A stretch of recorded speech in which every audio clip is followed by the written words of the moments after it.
So, I know I said I wouldn't record anything unless I found something new, which I did. I found out that they don't just all collect at the light, they are down here. So I guess I'm lucky when I cleaned out the bottom. I used my clear container. It was glass, that's why you heard that. I used my clear container right here, see? And when I emptied it out, I checked it using a flashlight. I didn't see any movement, so I did proceed to pour it out when there was zero movement. Nothing but algae, just junk, moldy, old food that I left for the mom. I didn't bother this filter at all. I am assuming that there's some there. I'm not going to shake it and find out. I'm trying to leave these guys alone and just let them do their thing. And so all I'm doing is, again, watching the temperature and the aeration and the water level and the salinity.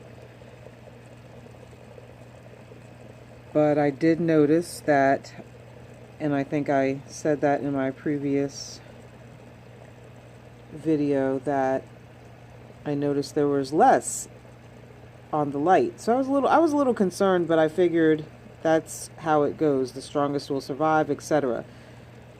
And I was just a little concerned with maybe like any contaminants on my hands getting into the water, such as hand sanitizer residue or anything like that. So I'm going to just use gloves from now on just as a backup. But these guys are down in this stuff here. They're bouncing from here to the light and back forth in a triangular kind of fashion. You know, up, slide down, back, slide down, up, slide, you know, some of them. Again, that's mostly the bigger ones. The smaller ones have yet to start that pattern. So I guess it was about when they were released in the morning, and who's the oldest, and who's the strongest. Whatever's going on, I'm not trying to help any kind of elimination process, natural selection process. But they are down there in the algae dirt. And then they float back up in an angle, and then they trot on back down and then around again. So that's a behavior pattern that I just noticed. And not doing this to like breed them or make any money or sell them. This is a lot, and if they all were to survive, I'm gonna have to donate them, see who will take them. See what aquarium stores are up for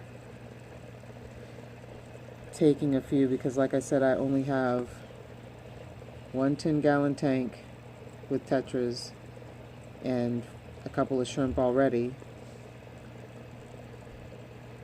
So I'm at capacity, and I hope I don't get too interested in saltwater keeping and stuff like that, because I'm not trying to start a saltwater tank either, as far as learning water chemistry goes.